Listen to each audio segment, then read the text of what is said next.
이 조선일보 관련된 소식입니다. 어떻게 보면 총선의 참패에 되게 결정적인 역할을 했던 언론사가 바로 조선일보죠.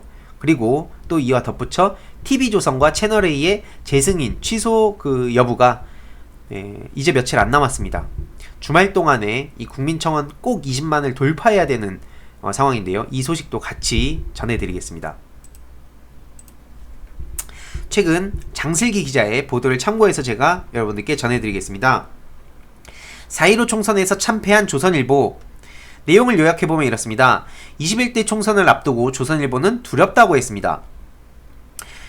이 정권이 2년 뒤 대선에선 어떤 일을 벌일지 두려울 정도라면서 사설을 마무리했는데요.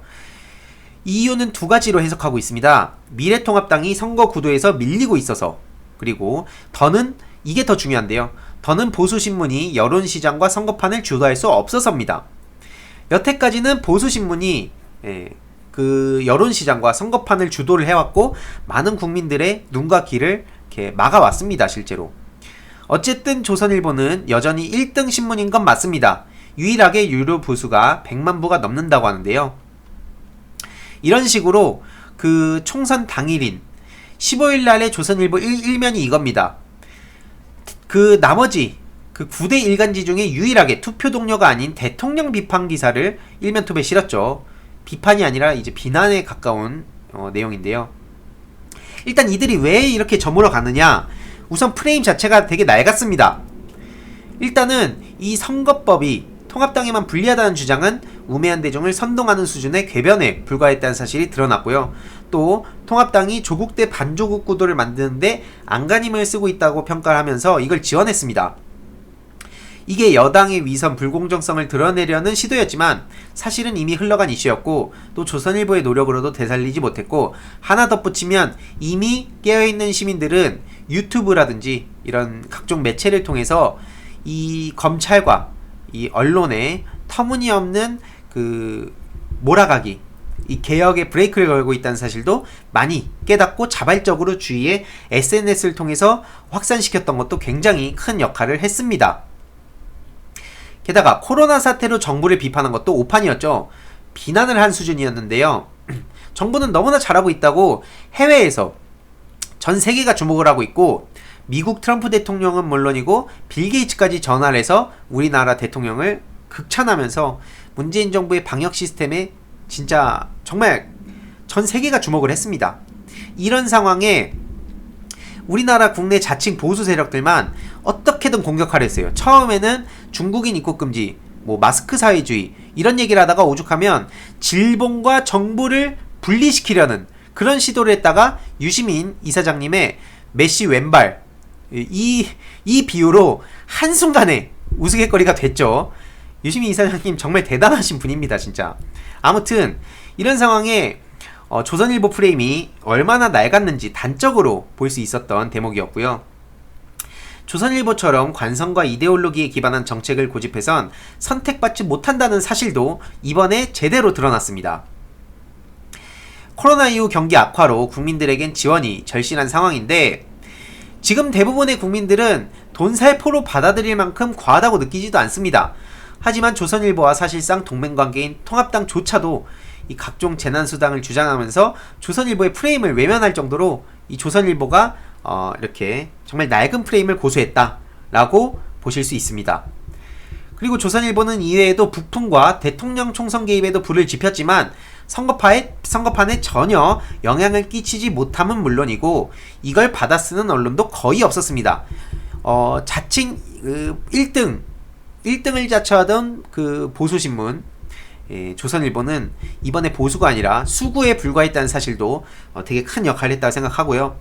더 이상 그 선거판과 이 보수 세력을 진두지휘하는 그런 역할로서의 생명을 다 한 게 아닌가라고 생각합니다.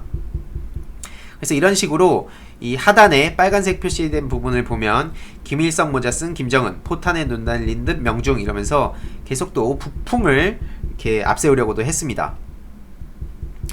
이 김일성 모자 쓴 김정은, 포탄에 눈 달린 듯 명중이란 기사를 다른 면도 아닌 4.15 총선면에 배치를 한 것도 정말 패착이고요. 문재인 대통령이 총선에 개입했다는 보도도 수차례 나왔는데 이것 역시 똥벌이었다는 게 금세 드러났습니다.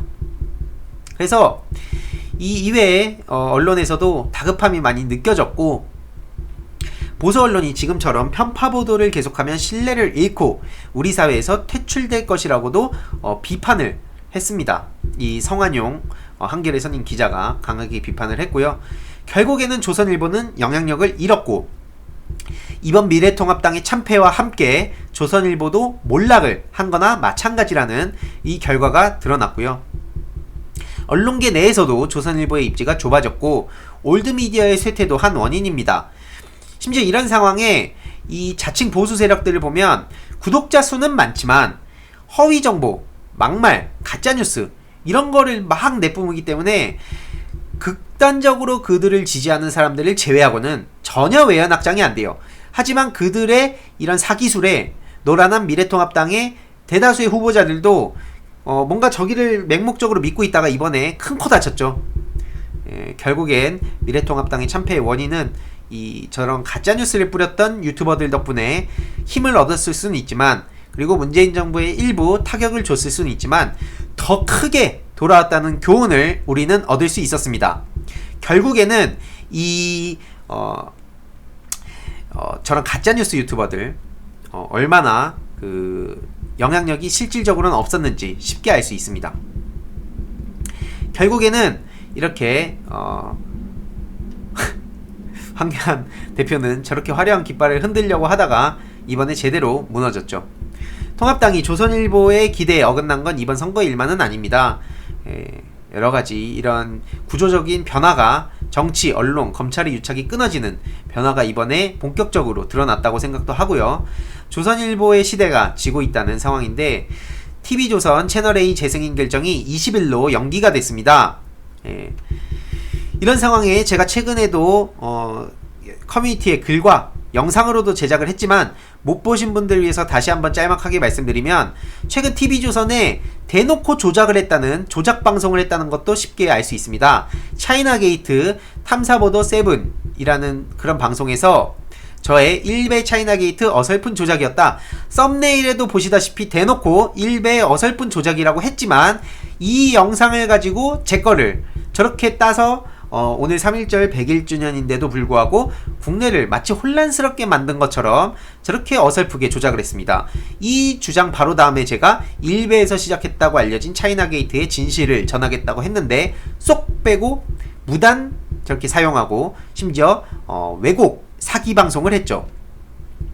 그래서 TV조선 방심위에 심의 요청을 했습니다. 이런 터무니없는 방송, 그래서 동의 없이 무단으로 사용한 거에 있어서 심의 규정을 위반한 거다, 지금 심의 요청을 해놓은 상황이고요. 이렇게 방송법 이런 거를 어겨서 위반했기 때문에 공정성, 균형성 및 객관성을 현저히 상실한 방송이라면서 제가 심의를 요청한 상황이고요. 지금 그 방송통신위원회의 그 재승인 결정이 불과 이틀밖에 안 남았습니다. 지금 12만 명이 넘었어요. 정말 감사드리게도 어제 이후로 2만 명 정도가 넘는 분들이 청원에 참여해 주셨습니다. 하지만 아직 끝이 아닙니다. 20만을 꼭 돌파를 해야 돼요. 그것도 주말 동안. 그래서 저도 주말 동안에 계속해서 끊임없이 이 국민청원 달성할 수 있도록 여기에 온 힘을 쏟겠습니다. 다들 아시다시피 지금 조선일보의 힘이 빠졌다는 사실은 앞서 잘 보셨을 것이고, 이제는 TV조선과 채널A 같은 이런 터무니없는 종편 이런 것들도 슬슬 저희들이 힘으로 바꿔내야 된다고 생각합니다. 그래서 이 소식도 제가 짤막하게 편집해서 공유를 드릴 예정이고요. 주위에도 이 TV조선 관련된 재승인 취소 청원 20만 넘을 수 있도록 부디 많은 힘을 합쳐주시길 바랍니다. 그래서 제일 중요한 것은 이번에 그 민주당 180석을 얻었지만 그들의 활동, 본격적인 활동은 사실 6월부터 시작합니다. 4월과 5월은 아직 20대 국회로 진행되기 때문에 그 사이에 어떤 일들이 벌어질지도 모르고요. 그리고 제일 중요한 것은 이 TV조선이나 채널A 같은 종편이 더 이상 힘을 못 쓰도록 우리 개개인들이 뭔가 좀 번거롭더라도 주위에 계속 또 이런 소식들을 전하고 청원을 통해서 20만 돌파하도록 힘을 실어드리는 것, 그리고 국회 180석이 됐다고 하더라도 여기서 안주해서는 안 됩니다. 문재인 정부 탄생한 후에도 대통령만 바뀌었지 여전히 곳곳에 적폐 세력은 있었듯이 민주당 180석을 했다 하더라도 언론은 이제 계속 오만하다는 식으로 할 겁니다. 그리고 조금 이따가 더 자세히 말씀드리겠지만 그 오만하다 혹은 뭐 계속 그 내부를 갈라치기를 할 겁니다. 절대로 그 내부에서 분열이 일어나지 않도록 우리는 힘을 하나로 합쳐야 될 순간이고요. 오히려 지금 많은 그 국민들이 민주당의 180석에 기대를 걸고 있는 만큼 오히려 언론이라든지 이런 일부 세력들이 이걸 먹잇감으로 활용하기는 더 좋아졌습니다. 그래서 이런 교묘한 작전 세력들한테 절대 낚이지 않도록 저도 계속 중심을 바로잡고 민주당의 입장, 그리고 문재인 정부의 안정적인 국정 운영을 위한 여러가지 소식들을 계속 흔들림 없이 전해드릴 것도 말씀드리겠습니다. 아무튼 이 소식도 제가 공유해서 정리를 해드리겠습니다.